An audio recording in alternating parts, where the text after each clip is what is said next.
Namaste.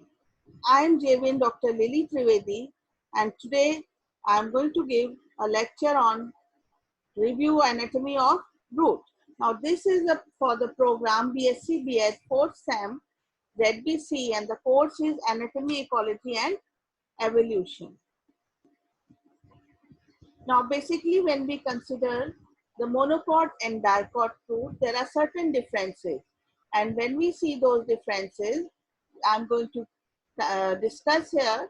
Now let's discuss the different parts of the dicot and monocot root where we can find these differences. The first part is the pericycle. In a dicot root, it gives rise to cord cambium, parts of vascular bundle and lateral roots. In the monocot, only lateral roots arise from here. The vascular tissues, limited number are present in dicot and very high number are present in monocot root. Shape of xylem and number of xylem is 2 to 8, angular or polygonal. In monocot, it is 8 to many, round or oval.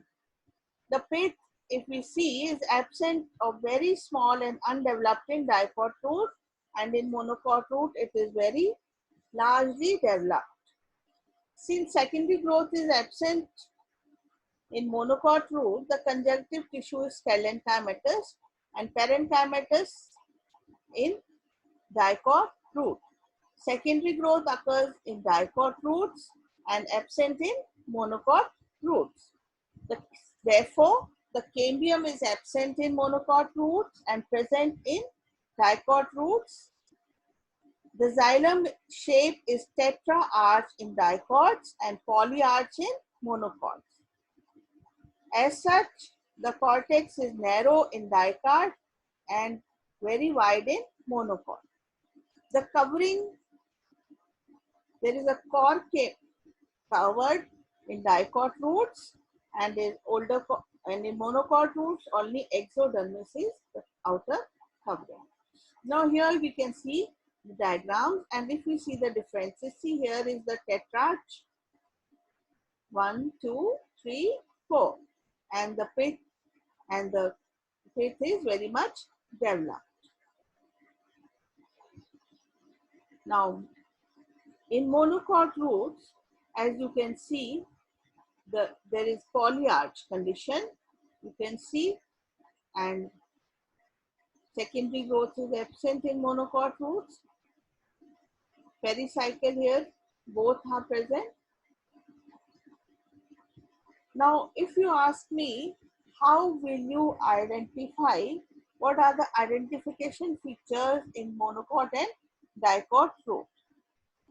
The presence of vessels is a feature in both. The vessels which are perforated, scalariform, and regularly arranged holes is a characteristic feature of angiosperms present in both roots. Unicellular hairs are present in dicot roots. Now, vascular bundles are present in dicot root as radial and X-arch. In monocot root, there is X-arch protoxylem as vascular bundles are more than 6, and in dicots, vascular bundles are 2 to 6. That means tetrarch condition. Now, cambium is absent in monocot and developed in dicot. The pith is reduced in dicot and well developed in monocot. So basically, if we have a single look at, so the identification features in a dicot root is unicellular root hair, radial and X-arch vascular bundles, xylem, 2 to 6 or tetrarch condition, reduced pith is a characteristic feature of dicots. In monocots, the radial vascular bundles, more than 6, absence of cambium and well-developed pith is a characteristic feature of monocot roots. So this was the review of monocot and dicot root. I hope you have found my lecture interesting. I have taken the help from these two references for my discussion. And if you have any query or any problem, you can write in the comment box and I will resolve it soon. This session was powered by 2.0 digital session of Jyoti Vidyapeeth Women's University. Thank you very much. Namaste.